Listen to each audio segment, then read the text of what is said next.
अस्सलाम वालेकुम नाजरीन, उम्मीद है आप लोग खैरियत से होंगे। नाजरीन, कल जो कराची में गुल प्लाजा में आतिशज़दगी का वाक़या हुआ वो इंतहाई अफसोसनाक है। अभी तक की इतला के मुताबिक कोई 21 से ज़्यादा हलाकतें हो चुकी हैं और जो लोग ज़ख्मी हैं उनकी तादाद दर्जनों में बताई जाती है। अब आई डोंट नो कि ये एक तादाद अभी तक लोग वो गिने नहीं जा सके। डेफिनेटली वो मुख्तलिफ हॉस्पिटल्स में होंगे। हुकूमत को ये रिकॉर्ड पब्लिक करना चाहिए था। दर्जनों का क्या मतलब, वो 50 हैं, 100 हैं, 200 हैं, कितने हैं, आई डोंट नो। अभी जो है आज जो चीफ मिनिस्टर सिंध हैं उन्होंने एक कंपनसेशन का भी ऐलान किया है कि जो लोग इसमें हलाक हुए उनकी फैमिली को 1-1 करोड़ रुपया दिया जाएगा। ऑब्वियसली इससे वो जो जाने वाले हैं वो तो वापस नहीं आएंगे, उनके बदले करोड़ रुपया कोई इतनी बड़ी अमाउंट नहीं है। लेकिन मैं आज क्यों डिस्कस कर रहा हूँ, ये वाक़या तो कल का है, मैं आज इसलिए डिस्कस कर रहा हूँ कि मैंने सिंध बिल्डिंग कंट्रोल अथॉरिटी का बयान पढ़ा। उन्होंने कहा जी कि ये बिल्डिंग वायलेशन से ना उधर 1200 दुकानें बनाई गई थी। और बेशर्मो, आप लोग उस टाइम सोए हुए थे जब ये दुकानें बनाई जाती हैं। ये उसी टाइम आपने बातें करनी होती हैं कि जब कोई वाक़या हो जाता है तो आप बताते हैं जी कि हम तो देख रहे थे। इनको इनके खिलाफ भी एक्शन होना चाहिए कि ये उधर क्या कर रहे थे। ये सिंध में, ये सिंध बिल्डिंग कंट्रोल अथॉरिटी जो है ये इंतहाई कंट्रोवर्शियल और एक बड़ा कॉम्प्रोमाइज किस्म का डिपार्टमेंट है। इतनी ज़्यादा इंक्रोचमेंट है और जब भी कभी कोई ऑपरेशन हुआ है या कोई करप्शन के खिलाफ क्रैकडाउन हुआ है, इनका कोई ना कोई जो सरबराह है वो सरगुनाह निकलता है, वो पकड़ा जाता है। तो मैं नहीं समझता कि उधर कोई मामला जो हैं वो इतनी आसानी से चल रहे हैं। आप ये देखें ना, हम जो है ना हादसे जब होते हैं ना, हम इसमें करप्शन को नज़रअंदाज कर देते हैं कि किस तरह से जो दुकानें बनाने वाले भी हैं और जो उनको इजाज़त देने वाले हैं या जो आंखें बंद कर देने वाले हैं, ये बराबर के मुजरम हैं। इन दोनों के खिलाफ एक्शन होना चाहिए। इसमें जो इंक्वायरी होनी चाहिए कि सिंध बिल्डिंग वाले जो हैं इन्होंने कैसे इनको अलाउ किया, या ये सोए हुए थे, इनको पता नहीं चला था, अगर पता चला था तो इन्होंने एक्शन क्यों नहीं लिया, क्या किसी को नोटिस जारी किए, ये कब की बनी हुई हैं दुकानें और ये ऐसा मामला क्यों चलता है। नाजरीन, ये बहुत बड़ा अलमिया हमारे मुल्क में इंक्रोचमेंट वाला। पंजाब में है काफ़ी हद तक इंक्रोचमेंट पर जो अभी ऑपरेशन हुआ वो बहुत बेहतर हुआ। अब जो है ना इस तरह का ऑपरेशन उधर भी ज़रूरत है। होता यह है कि जो ट्रेजिडी होती है हम जाने वाले लोगों को वापस नहीं ला सकते, लेकिन उसका कोई ना कोई मुदावा होना चाहिए। और मुदावा ये होना चाहिए कि ये ट्रेजिडी दोबारा होने से हम कैसे रोक सकते हैं। लेकिन अनफॉर्चुनेटली होता यही है कि कुछ दिन गुजरते हैं, असं अपने कपड़े शपड़े चाट के फिर टुर पेंदे हैं, कोई परवाह नहीं होती, कुछ हम सीखते नहीं हैं और फिर एक नए हादसे का इंतज़ार करते हैं। वो जब होता है तो फिर जो है कि हम कोई 4 दिन रोते पीटते हैं, उसको मीडिया कवरेज मिलती है और फिर उसकी कोई परवाह नहीं करता। तो ये बड़ी बदनसीबी है हमारी। एनीवे, अब यह है कि मैं एक और जो मैं कल टॉपिक पे बात करना चाह रहा था वो जुनैद सफदर की शादी है, मरियम नवाज़ के बेटे की शादी है। नाजरीन, अल्लाह ताला, हर माँ को बड़ी खुशी होती है कि उसके बेटे की शादी हो, वो इस दिन का इंतज़ार करती है। जुनैद सफदर की तो दूसरी दफ़ा शादी हो रही है। मुझे इस पे एतराज़ नहीं है, मुझे एतराज़ ये है कि ये जितनी एक बनाव संगार और जितना दिखावा है, क्या एक चीफ मिनिस्टर पंजाब को ये काम करना चाहिए? उधर कोई कैटवॉक हो रही थी, क्या हो रहा था? आप इतने महंगे महंगे कपड़े पहन के आप लोगों को बताना क्या चाहते हैं? आप लोगों को क्या बताना चाहते हैं? आप यही बताना चाहते हैं जी कि आपके ज़हन में आपने जो परसेप्शन बनाई हुई है कि हमने बड़ा माल बनाया हुआ है, वो बात दुरुस्त है? आप क्या लोगों के जो अरमान हैं उनका खून करते हैं? नाज़रीन, ये हमारे मुआशरे में या किसी भी मुआशरे में ये आजकल जो बेचैनी चल रही है, मैं पहले भी इस पे बात करता हूँ। ये लोग जब अपना मुआवजना करते हैं, जब ये देखते हैं कि ये जो हमारे हुक्मरान हैं उनके पास तो बहुत ज़्यादा पैसा इकट्ठा हो गया है, उनका उन पर एतमाद ख़त्म हो जाता है। उनको लगता है कि ये हमारे नुमाइंदे हैं ही नहीं हैं, ये हमारी नुमाइंदगी के लिए नहीं आए हुए, ये पैसे इकट्ठे करने के लिए आए हुए हैं। ये क्या इस तरह की शादी, आप इस तरह के फंक्शन को प्राइवेट नहीं कर सकते थे? या आपने एक पूरा मीडिया इवेंट बनाया हुआ है कि फ़लाँ उस शादी में आया हुआ था, फ़लाँ उस शादी में आया हुआ था? आपको यानी कि इससे, यानी कि मैं, यानी कि अब मैं कई दफ़ा जाता हूँ, कई दफ़ा कोई रेस्टोरेंट्स पे अगर किसी जगह पे जाऊँ, कई दफ़ा तो नहीं यार, कभी कदार जाता हूँ, इतना भी मैं कोई बड़ा बड़ा कोई शौकीन नहीं हूँ। लेकिन यह है कि अभी किसी जगह पे हम खाना खा रहे हो तो कई दोस्त हैं वो कहते हैं कि यार ये तस्वीर चढ़ा दी है। मैंने कहा यार तुम्हें क्या मिलेगा तस्वीर से? हमारा जो इन्होंने काम किया उस लिहाज से हमारी जो जेस्चर है या जो हमारी स्पेंडिंग है वो बहुत एक मिनिमल होती है।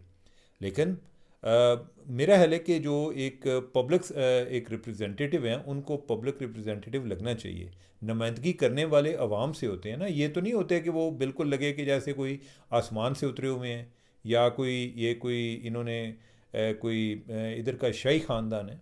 ये इन इस तरह की अपनी चीज़ों पे कंट्रोल करना चाहिए। मरीम नवाज़ बहुत सारे मामलात में बेहतर काम कर रही है, लेकिन इस तरह का जो है ना दिखावे वाला एलिमेंट, ये इनका ख़त्म नहीं हो रहा। ये लोगों को एक तरह से जैसे होते हैं ना, एक बार बार रिमाइंडर दे रही होती है नहीं कि हमारे और आप में डिफरेंस है, हम आप में से नहीं हैं, हम आपसे डिफरेंट हैं। और अभी आप इमेजिन करें कि अगर इन्होंने कोई एक सादगी से किया होता, मैं कहता हूँ कि आपने अगर ये सब कुछ भी करना था तो इसको अगर मीडिया इवेंट ना बनाते तो ज़्यादा बेहतर था। आपके पास लोग आए हैं जनाब, सानू पता है थोड़े को लोग होंगे ने। अगर आपने सिर्फ एक सादा निकाह किया होता ना तो फिर हमें फिर भी पता चलता, बल्कि आपकी इज़्ज़त में इजाफा होता कि आपने बड़ी एक सादा सी तकरीब की है। आपने अपने लोगों को ये बताया कि मैं आपके मसाइल समझती हूँ कि आप लोग जो है मुश्किल में हैं, तो मैं भी एक अपनी एक शादी का फंक्शन जो है वो सादगी से करूँगी। उसमें आपने किसी के घर में जाके पैसे नहीं देने थे, लेकिन ये एक जेस्चर होती है। खुदारा आपको अगर हुक्मरानी करनी है और आपने अपने आप को ये साबित करना है कि आप लोगों में से हैं, आपको उनका एतमाद चाहिए, तो कम से कम उनके जज्बात का एहतराम करें। उनको कुछ ना दें, लेकिन उनके सामने उनको दिखावा करके उनको इस तरह से चिढ़ाएं ना। ये जो जेन जी वगैरह की बातें होती हैं कि इनका जो है पॉलिटिशियन पर एतबार नहीं है, वो सबको करप्ट समझते हैं, ये इस तरह की जो हरकतें हैं लोगों के लिए यही एविडेंस बन जाती हैं कि जनाब इन्हें को पैसा कितों कितों कितों आ गया। जिस आदमी के पास सुबह से शाम तक के लिए, सुबह रोटी खाए शाम तक उसको पता ना हो, या जो अपने बच्चों की फ़ीस दे रहा हो के लिए परेशान हो, या जो अपनी बिजली के बिलों की वजह से परेशान हो, वो जब इस तरह के इवेंट्स देखता है, फेस्टिविटीज़ देखता है, तो उस पर क्या गुजरती है। खुदारा इस तरह के मामलात पर गौर करें। मुझे पता है कि आपने नहीं गौर करना, मैं तो यार पहले भी कई दफ़ा बात कर चुका हूँ। मैं जो माजी में जो शादी हुई थी जुनैद सफदर, उस टाइम भी बात की थी, लेकिन कोई मजाल है कि कोई इन्होंने कोई इन्होंने को किसी तरह फ़र्क पे कोई फ़र्क नहीं पड़ता। एनीवे, अब यह है कि हम बढ़ते हैं जो इस टाइम एक पूरी दुनिया में एक एक क्या कहते हैं पेन पॉइंट बना हुआ है, या एक पेन पर्सन है सदर ट्रंप। उसने इस टाइम पूरी दुनिया के लिए वक्ता डाला हुआ है, और अपने जो एलाइज़ हैं उनके लिए वो सबसे बड़ी एक सिक्योरिटी थ्रेट बन गया हुआ है। मैं यूरोप की बात कर रहा हूँ। यूरोप में आप देखें कि इस टाइम यूरोप जो है, यानी कि वो अक्खा जिमें ना, यानी कि बिल्कुल बाहर आई हैं भैया ने कि ये ट्रंप उनके साथ कर क्या रहा है। अब जो है पहले उसने कहा जी मैंने ग्रीनलैंड पे कब्ज़ा करना है, और इतना बड़ा डिक्टेटर है कि वो किसी को बोलने की भी इजाज़त नहीं देता। ਜਿਹੜੇ मैं अगले दिन कोई जिक्र किया कि कितने कितने उन्होंने ਜਿਹੜੇ ਨੇ ਆਪਣੇ किसी ने को 13 फौजी भेजे, किसी ने को 15 फौजी भेजे, बेचारे किने को फौजी चले गए सन। उन्होंने कहा कि इन्हें सब तो मैं अब जो है ना इन पे मैं टैरिफ लगाऊंगा 10% टैरिफ, इसलिए कि आपने जो है ग्रीनलैंड के मामले पे मेरी मुखालफत की है। अब होगा क्या? अब जो है ना दो चीज़ें नाजरीन बड़ी वाज़ेह हो रही हैं। एक तो जो है नेटो ये नहीं बचेगा, दूसरा जो है वो यूरोप का जो ओवरऑल इनकी आपस में लड़ाई होगी। अगर ये ट्रंप पे से आवाज़ नहीं आता, वो भी यानी कि वो पहले चाहते थे, क्योंकि उनकी भी बहुत ज़्यादा डिपेंडेंस है। ये यूरोपियन जो है ना ये भी तफैली हैं। हम इनको इधर बैठ के समझते थे कि ये बड़े काबिल लोग हैं, ये सारे अमेरिका के तफैली हैं ये भी। अब यह है कि इतनी देर अमेरिका उनको दिफा भी फ्राहम करता रहे, ये जो है बस अपने सोशल डेवलपमेंट पे पैसे लगा के तो हमें बताते रहे जी कि हम जो है इनके अपने लोगों पर कितने लगाते हैं। अब जो है ना अब इनकी बारी आ गई है अपने डिफेंस पे लगाने की। लेकिन ये है कि उस दौरान ये यूरोप क्या करने जा रहा है, यूरोप वाले जो हैं वो कह रहे हैं कि हम भी अमेरिका पर इक़्तिसादी पाबंदियाँ लगा सकते हैं, हम भी उनको कोई टैरिफ जो है वो लगा सकते हैं, हम कोई ऐसी कुछ चीज़ें मेयर्स इंट्रोड्यूस कराएंगे कि जिसके बाद इनकी जो आईटी कंपनीज़ हैं, जो बड़ी कंपनीज़ हैं, इनके उनके लिए यूरोपियन यूनियन एक बड़ी मार्केट है, हम उनको इधर से उन पर भी टैरिफ लगाएंगे। जो ट्रंप हमसे टैरिफ लेगा वो इनसे हम लेंगे। ऑब्वियसली इसमें दोनों सफ़र करेंगे। हो सकता है यूरोपियन यूनियन ज़्यादा सफ़र करे, लेकिन उनके पास कोई टाइम कुछ को बचा नहीं है, इज़्ज़त नहीं बची। यानी कि अब जो है उधर की जो उनके लिए अपने पोलिटिकल सर्वाइवल के लिए ज़रूरी है कि वो ट्रंप दी अक्खें जक्खां पा के देखें। इवन जो उधर की राइट विंग पार्टीज़ हैं जो कि ट्रंप के आने पर बड़ी खुश थी, वो भी अब ट्रंप के ख़िलाफ़ हो गई हैं। वो आंदे ने कितों गुंडा आ गया। और उधर से उसने नार्वे वालों को भी लैटर लिख दिया, उन्हें कहा कि तुसा नहीं ना दिता मैं नोबैल प्राइज़, तो भाई हूँ मैं यानी कि 7-8 जंगा रोकने तो बाद भी मैं नोबैल नहीं मिलया, तो मैं हुण बड़ा ख़तरनाक हो गया जे मेरे तू पिछा हट जाओ, मैं ही नहीं कि हुण किसी को नहीं जे छड़ना।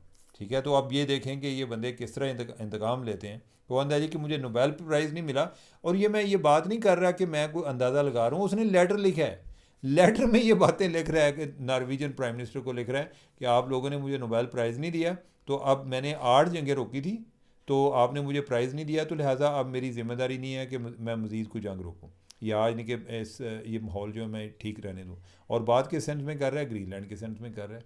अल्लाह माफ़ करे, यानी कि पहले लोग इसी तरह एक दूसरे की जेस्चर से अंदाज़ा लगाते थे, उन तो खुल के सामने आ जाता है। और दूसरा जो है उसने आगे इधर जो एक अपना वो बोर्ड बनाया, बोर्ड ऑफ पीस, जो बज़ाहिर वो गज़ा के लिए है, लेकिन उसमें भी वो लग रहा है कि जैसे पूरी यूएन को ले दे जाएगा। वो अपना एक पैरेलल बॉडी बनाना चाह रहा है, और साथ जो है उधर भी लोगों पे उसने पैसे भी लगाए हैं जी कि जो मुल्क इसका मेंबर बनना चाहते हैं 3 साल के बाद वही मेंबर रहेंगे जो $1-1 बिलियन देंगे। पैसे भी उथू बना रहे हैं नाल। लेकिन ये चल पाएगा या नहीं चल पाएगा, ओवरऑल नाजरीन, हम एक ना जिस तरह कहते हैं ना इंटरेस्टिंग टाइम्स में रह रहे हैं। हम कोई एक नॉर्मल टाइम में नहीं रह रहे, गैर मामूली हालात हैं। दुनिया पूरी बदल रही है, और हम जो है कि पहले जो बातें हम तारीख़ की किताबों में पढ़ते थे, अब जो है हम अपनी आंखों के सामने चीज़ें होती देख रहे हैं। तो नाजरीन, आज के लिए इतना ही, मुझे दें इजाज़त। अल्लाह हाफिज़।